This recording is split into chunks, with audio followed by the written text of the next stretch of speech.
आपके यहाँ के हमारे यहाँ असिस्टेंट स्टेशन मास्टर हैं। हमने कहा बहुत अच्छा। उसका दूसरी बात जो कहा तो मुझे थोड़ा खराब लगा।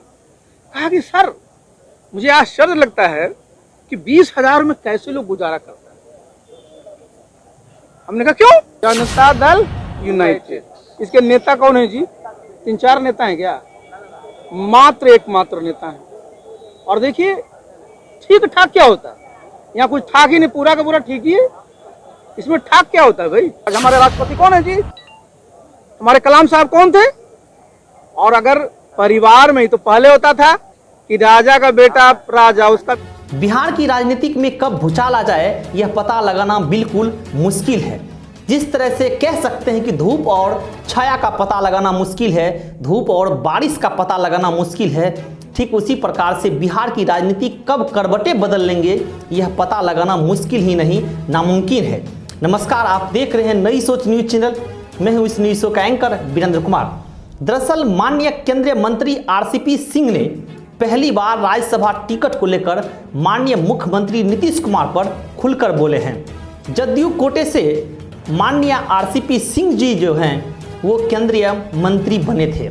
जदयू कोटे से केंद्रीय मंत्री माननीय आरसीपी सिंह ने राज्यसभा चुनाव के लेकर टिकट मिलने को लेकर इस मसले पे बड़ा दावा किया है। उन्होंने इस मसले पर पहली बार खुलकर अपनी बात रखे हैं। माननीय आरसीपी सिंह जी जो हैं दिल्ली में प्रेस कॉन्फ्रेंस कर रहे हैं। आइए देखते हैं कि राज्यसभा टिकट को लेकर आरसीपी सिंह जी जो हैं, माननीय आरसीपी सिंह क्या इस अपने मसलों पर क्या अपने विचार रख रहे हैं, क्या राज्यसभा टिकट को लेकर पत्रकारों को कह रहे हैं। उसमें हमारा बंगाल भी था, उड़ीसा भी था, झारखंड भी था, बिहार भी था। उस समय अगर नीति ठीक से चलाई गई होती तो हम लोगों का बहुत बड़ा विकास हो गया होता। लेकिन चलिए जो हो गया। लेकिन एक बात में, दूसरा जो मेरा मुद्दा है इसको जरा गौर से सुनिएगा और मैं चाहूंगा जितने हमारे मीडिया के साथी हैं इस पर जरा आप भी तवज्जो दीजिए।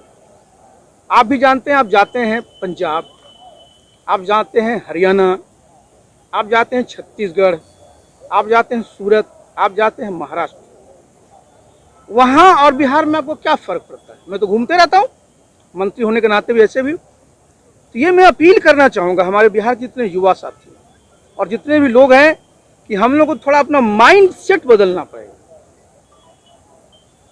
इस चीज़ को मैं इसलिए कहना चाह रहा हूँ कि हम लोग हर एक चीज़ में सरकार और सरकारी चीज़ों पर ही आश्रित रहने की आदत बना लें। तो हमें जो एंटरप्रेन्योरशिप है, जो हमें जो उद्यमता है एक, उसमें हम लोग पीछे रह जाते हैं। और बिना एंटरप्रेन्योरशिप का किसी भी प्रदेश में औद्योगिकरण नहीं हो सकता है। हमारी सोच क्या रहती है? हर एक चीज़ में सरकारी नौकरी, सरकारी ये, सरकारी वो, सरकारी वो। तो जितना बड़ा जो पोटेंशियल है हमारा हर एक व्यक्ति में, उसका फायदा नहीं होता। अब दूसरे प्रदेशों में चले जाइए। मैं गया हुआ था एक प्रदेश में, नाम नहीं लूँगा। वहाँ के एक पत्रकार ने हमसे कहा कि साहब आप बिहार से आते हैं, आपके यहाँ के हमारे यहाँ असिस्टेंट स्टेशन मास्टर हैं। हमने कहा बहुत अच्छा। उसका दूसरी बात जो कहा तो मुझे थोड़ा खराब लगा। कहा कि सर मुझे आश्चर्य लगता है कि 20,000 में कैसे लोग गुजारा करते हैं। हमने कहा क्यों? तो बोला सर बताइए, इतना दूर घर, बाल बच्चों को छोड़ करके 20,000 रुपये, जबकि हम तो अपने घर में ही काम कर करके 50,000 रुपये कमा लेते हैं। तो आप लोगों को क्यों नहीं कहते हैं? हमने कहा नहीं, हमारे भी लोग, ऐसा नहीं है, हमारे ही लोग आपके यहाँ भी काम करते हैं। लेकिन हमारी एक मानसिकता क्या है, गांव में जाइए काम करने, कहिए कहेंगे ना कहाँ चल जाएगा, पंजाब जाइए, वहाँ कहाँ गोविंदगढ़ मंडी में काम कर रहा है। क्या कर रहा है? तो कोयला को लगा रहा है उसमें। जब यहाँ आएगा कहेगा फैक्ट्री में काम कर रहा है। देखिए हम लोग को एक मानसिकता थोड़ी बदलनी है कि हम लोगों में भी एक एंटरप्रेन्योरशिप की भावना आना चाहिए। और आप देखिए अपने प्रदेश में हमारे नेता ने कैसे हमारे लोग एंटरप्रेन्योर बने। ये पहला प्रदेश है, मैं तो पूरे देश का देखता हूँ, इतनी बड़ी योजना कि हमारे युवा युवतियों को स्वरोजगार के अवसर पैदा हों, इतनी अच्छी स्कीम कहीं नहीं। 10 लाख आप देख रहे हैं, 10 लाख दिया जाता है, 5 लाख उसमें सब्सिडी होती है और 5 लाख इंटरेस्ट फ्री लोन। उसके बाद भी हमारे जो युवा हैं उनसे पूछिए कि सर नौकरिया वाला जी कब निकल रहे हैं, कुछ जरूरी है।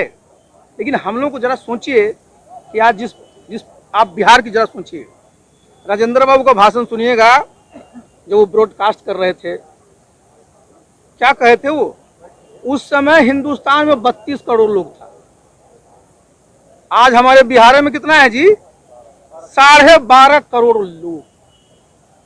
हमारा प्रदेश का क्या है, हाईएस्ट हमारा जो है इंटेंसिटी है, यहाँ पर जो पॉपुलेशन है 1 स्क्वायर किलोमीटर में 1106 लोग रहते हैं। हमारी भूमि पर, हमारी जमीन पर कितना दबाव है, ये तो ऊपर वाले का मनाइए कि हमारी भूमि भी उपजाऊ है, हमारे पास पर्याप्त जल है, हमारे जो लोग हैं वो परिश्रमी है। और एक बात भूलिए नहीं, जो मैं सरकारी की बात बोल रहा था ना, ये पूरा खेती जो है ये कृषि किस क्षेत्र में है, निजी क्षेत्र में है। किसान पूरा का पूरा जो काम करता है कोई सरकारी नहीं है। और देखिए आज कोरोना के टाइम में भी एकमात्र क्षेत्र जहां की काम हुआ है वो है कृषि का क्षेत्र। और बिहार में भी आप जरा देख लीजिए कृषि में कितनी संभावनाएं हैं। तो मेरा देखिए जिस बात की मैंने शुरू किया था कि हम सब लोगों को मिलकर करके बिहार में ये माहौल बनाना जेडीयू में सब कुछ ठीक चल रहा है। अच्छा ये बताइए जी, सवाल कहाँ से पूछते हैं। जनता दल यू का नाम क्या है, जनता दल यूनाइटेड, इसके नेता कौन है जी, 3-4 नेता हैं क्या, मात्र एकमात्र नेता है। और देखिए ठीक ठाक क्या होता है, यहाँ कुछ ठाक ही नहीं, पूरा का पूरा ठीक ही है, इसमें ठाक क्या होता है भाई। और देखिए हम लोग सब लोग जरा समझिए, एक बात बोल रहे हैं, पिछले बार हम लोगों का सदस्यता का अभियान चला था, हम लोगों ने करीब 2 लाख हमने सक्रिय सदस्य बनाए थे, ऑलमोस्ट 45 से 50 लाख के बीच। अब हम जब घर घर जा रहे हैं तो जब लोगों से संपर्क करेंगे, हमारी बात जब वो मानेंगे, तो जो लोग हमारे मेंबर नहीं बने तो हम मेंबर नहीं बनाएंगे। तो हम तो अपना लक्ष्य रखेंगे। जब सदस्यता अभियान चले तो पिछले बार तो 2 लाख था, इस बार 4 लाख, समझे ना। इसलिए कहीं कोई इस तरह की बात नहीं। देखिए लोकतंत्र की सबसे बड़ी परिभाषा क्या है, लोकतंत्र में याद रखिएगा जिसको हम लोग करियर कहते हैं, किसी क्षेत्र का करियर, चाहे आप मीडिया में हो, हम पॉलिटिक्स में हैं, कोई और। लोकतंत्र में कहता है करियर जो है ओपन टू टैलेंट्स होता है।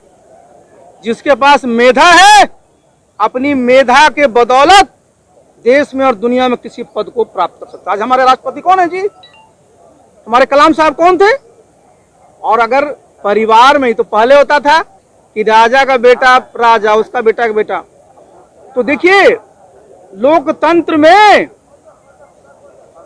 परिवारवाद यहीं से घुसेगा तो वो लोकतंत्र में क्या होता, क्या करते हो, परिवारवाद को वो लोकतंत्र के माध्यम से घुसेड़ देते।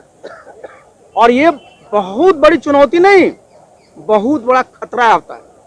और एक बात जान लीजिएगा, जहां जहां परिवारवाद है उनके जितने कार्यकर्ता है जाके पूछिए कैसा लगता है उनको, कैसा घुटन महसूस होता है कि कोई 22 साल का आदमी आ रहा है उसको इतना कस के सलाम मारना पड़ता है कि मत पूछिए। तो लोकतंत्र में परिवारवाद का कोई स्थान नहीं है। विशेष राष्ट्र दर्जा की मांग आप लोग का रहेगा। अरे यार इतना बढ़िया तो समझा दिए, चलिए एक एक करके हाथ में असफलता क्यों लगी, क्योंकि उत्तर प्रदेश में एनडीए के साथ बात करने, बीजेपी के साथ बात करने की बजाय आपकी थी, आप कह रहे हैं कि एनडीए में सब कुछ ठीक है, तो उत्तर प्रदेश में बातें क्यों नहीं हो पाई। अरे भाई अरे आप लोग एक के बतिया को ना बार बार पूछते रहते, उसके आगे भी बढ़ोगे ना, वो तब हो गया, चैप्टर क्लोज हो गया, उस पर क्या बोलना।